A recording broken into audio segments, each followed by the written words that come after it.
roar echoing from the forest at night could one day become a luxurious...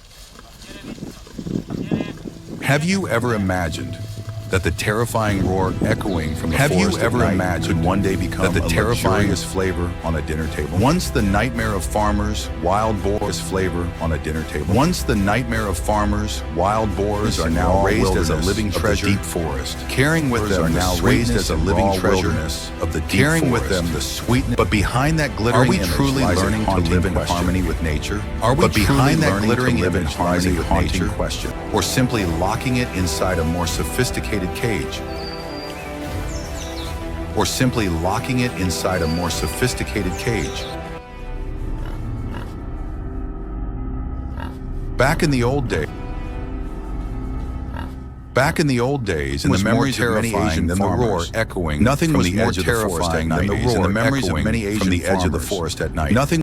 A beast covered in the wild bristles, armed with long, sharp tusks, thick bristles, and weighing more than 150 kilograms. Sharp tusks, and weighing more than 150 kilograms. Once it charged, its speed could reach up to 40 kilometers per hour. Once it charged, it would tear through cornfields, could reach up to 40 kilometers per hour. It would tear through cornfields, destroy sweet potato gardens, and if it encountered a person, in the eyes it was ready to attack. The wild boar was the embodiment of, and if it encountered a person, it was ready to attack without a moment's hesitation. In the eyes of humans, the wild boar was the embodiment of chaos and danger. But a creature that could never be controlled, what was once a source of fear has now turned into an opportunity. What was once a source of fear has now turned into an opportunity. A creature that could never be controlled, never there. Nor rows of China, special farms have begun to emerge, but semi-wild spaces, not the kind where industrial chickens are crammed together. Nor rows of cold in China, special farms have begun to semi-wild spaces, not the kind where industrial chickens are crammed together. Mud and shade, designed to mimic the forest environment. Soil, mud, and shade, designed to mimic the forest environment. Primal instincts remain intact. Their wild boars are raised. They dig into the ground to search for roots. Yet their primal instincts remain intact. They fight, gather. They dig into the ground to search for roots. Their wild boars are raised. They fight, gather. Yet their and strengthen their muscles through every natural movement. And strengthen their muscles through every natural movement.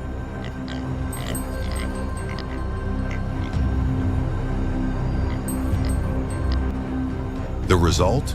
A cleaner source of meat. The result?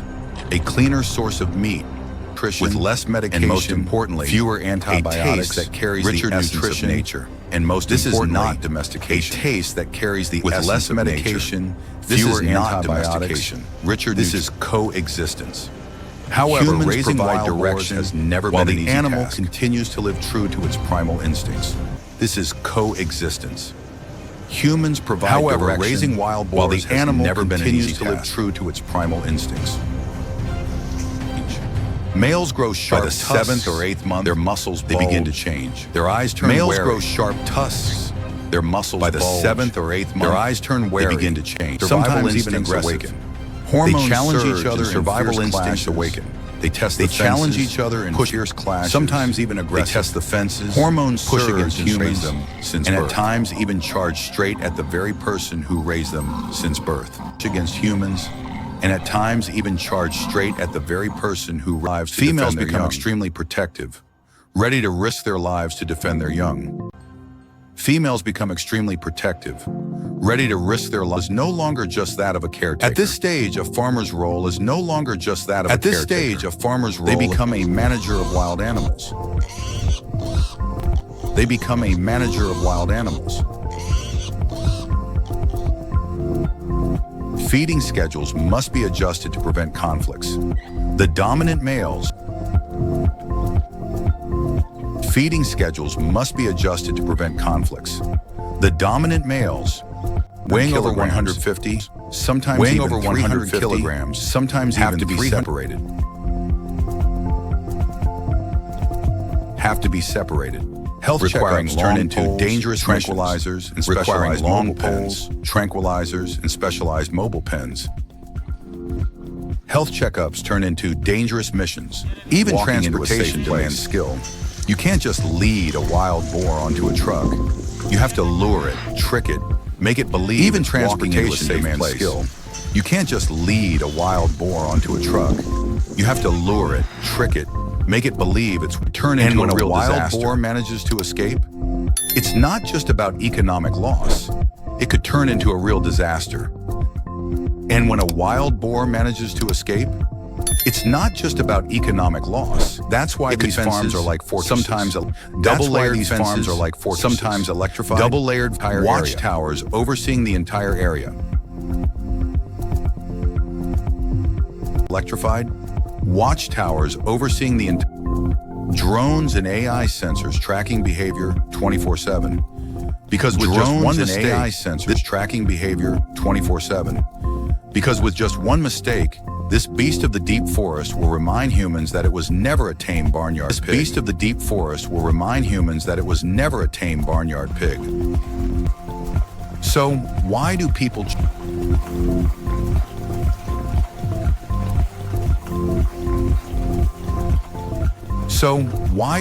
choose such a risky path? Wild boar meat isn't like regular pork. The answer lies in one word. High in protein, value, low in fat. Wild boar cholesterol isn't like regular pork. Ideal choose such a risky path. High in protein, low in fat, low in cholesterol. The answer lies in one word. Ideal for athletes, dieters, and above all, a unique flavor. Bold, slightly sweet, rich in iron, with an earthy woodland for athletes, dieters, boosting energy and the health conscious. And above all, a unique flavor. Rich in iron, slightly sweet, with an earthy woodland boosting energy and immunity. A taste that simply can't be replicated in upscale restaurants across China. Wild boar is crafted into countless dishes, from traditional hot pot stews to essence. A taste that simply can't be replicated in industrial farms.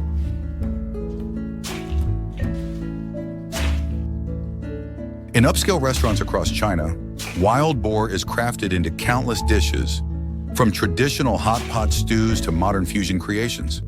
In rural markets, it's tied to strength, modern fusion vitality, and even spiritual meaning. In rural markets, it's tied to strength, vitality, and even spiritual meaning.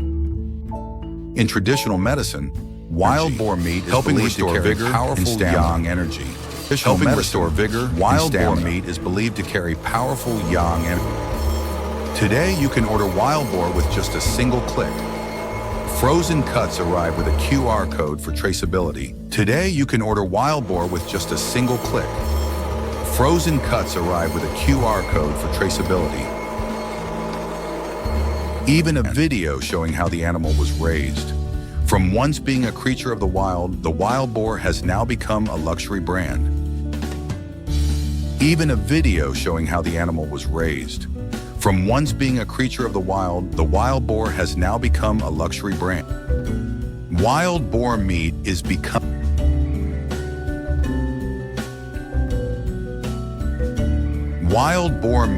becoming a luxury item on the dining tables that once spread fear in the darkness are now turned into a brand. Once spread fear in the darkness are now turned into a brand on the dining tables of the elite, labeled, sealed in cold packaging, and yet behind that glittering facade, labeled, sealed in cold packaging, and neatly displayed in modern supermarkets. And yet behind that glittering facade lies a heavy question. Have we truly domesticated the wild boar? Turning raw wilderness into its instincts? Have we turning raw wilderness into a commodity to satisfy our desires?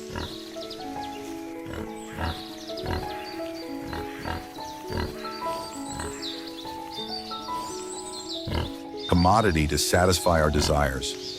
Supporters will say semi-wild farming means boars don't have to endure the cramped, and lowers the risk of extinction. Supporters will say raising instead of hunting helps protect semi-wild farming means and lowers the risk of extinction. Endure the cramped, brutal conditions of industrial livestock. Antibiotics. This model is greener, causes less pollution, uses fewer antibiotics, and could even be a sustainable path for the fusions of industrial livestock. And could even be a sustainable path for the future. This model is greener, uses fewer. At first glance, it sounds like a beautiful story. But how many farms truly have the patience and responsibility? But how many farms truly have the patience and responsibility to create a genuine, semi-wild environment for them? Or will it all fall back into the same old cycle? To create a genuine, semi-wild environment outweighs every promise. Or will it all fall back into the same old cycle where profit outweighs every...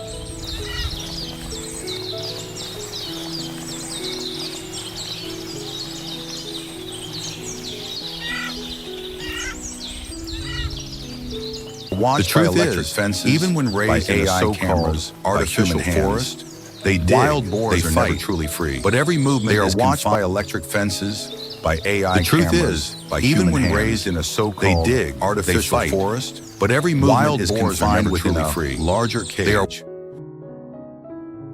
From an ethical standpoint, this is a fragile boundary.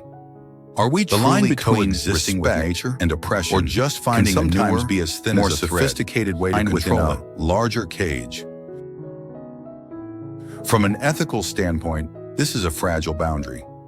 Are we truly coexisting with nature and oppression, or just finding a sometimes be as more sophisticated way to control it? And the real question is not for the wild boars, but for us, the ones who believe we're smart enough to decide the fate of another species. And the real question is not for the wild boars, but for us, the ones who believe we're smart enough to decide the fate of another species. In the past, on the forest's edge, the roar of a wild boar was a nightmare.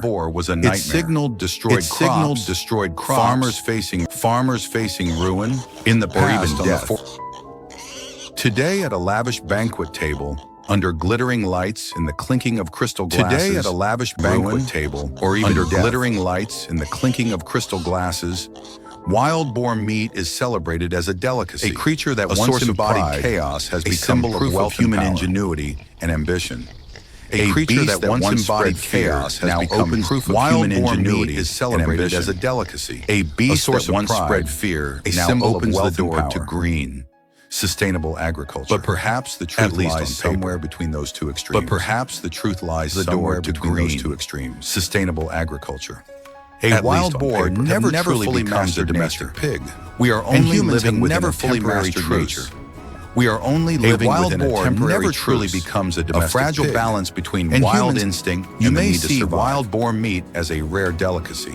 You may see wild boar meat as a rare exploitation of nature. You may see a fragile balance between wild exploitation and the need to survive. But whichever side you choose, the question remains: are we moving closer to a sustainable agriculture, or are we just repeating this? But whichever side you choose, are we moving closer to a sustainable agriculture, or are we just repeating the same old cycle, taming, exploiting, then destroying? The one watching this video, and you, how will you answer this video?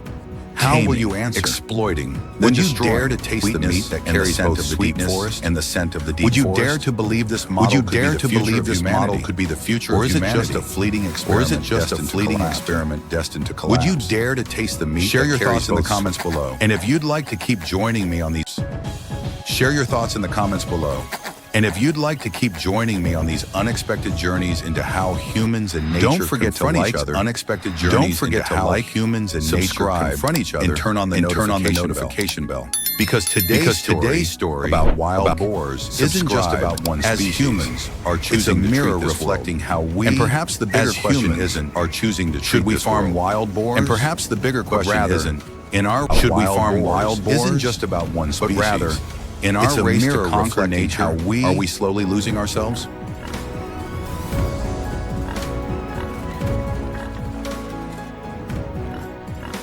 Race to conquer nature, are we slowly losing ourselves?